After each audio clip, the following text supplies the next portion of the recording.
Healthcare professionals who are providing HIV care and treatment to persons living with HIV in the Virgin Islands have undergone training according to best practice standards and international guidelines. The clinical management of HIV course is offered through the University of Washington. The fourth cohort of 16 clinicians attained a 100% pass rate, bringing the total of 65 BVI health practitioners who were trained over the past 4 years. The goal of the National AIDS Program since 2012 was to train at least 40 healthcare providers in this course, and I'm so very happy to share that the 16 participants who have completed the course this year brought the total number of participants over the last 4 years to 65.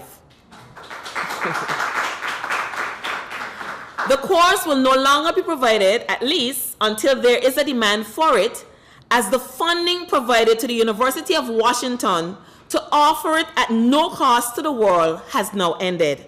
Clients in the Virgin Islands who are living with HIV can now be reassured that their HIV care and treatment is being provided by clinicians who are trained according to best practice standards and international guidelines. An award ceremony was held on Tuesday, November 5th at the Treasure Royal Hotel for the 16 participants. Deputy Secretary in the Ministry of Health and Social Development, Carolyn Stout Igwe, applauded the healthcare providers for embracing ongoing in-service training within the local health sector. Igwe underscored the need for a unified health sector that offers improved standards of service for persons accessing health care. 16 health professionals are represented here today as graduates of continuing education initiatives in the health sector.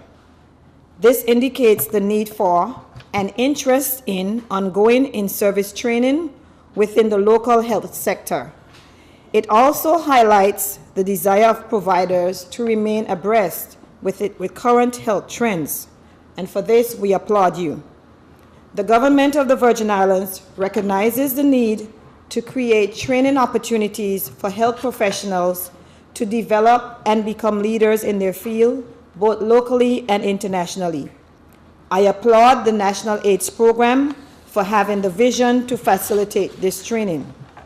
The clinical management of HIV course offered to eligible healthcare providers via web-based e-learning technology provides in-depth training in the diagnosis and clinical management of persons living with HIV according to global standards. The curriculum comprised 10 weekly seminars with lecturers who provided first-hand perspectives on diagnosing and treating HIV and sexually transmitted infections, or STIs. BVI students participated in the course synchronously with students from 20 other countries throughout the Caribbean, Latin America, Africa, and Asia. I would like to truly express gratitude to the University of Washington and to the Ministry of Health and Social Development and the National HIV and AIDS Program for facilitating this training, and the BVI Health Services Authority for allowing us as healthcare workers to participate. The course was intense, given that we had to maintain our work and our life while completing the assignment on a daily basis. All in all, though, it was very good.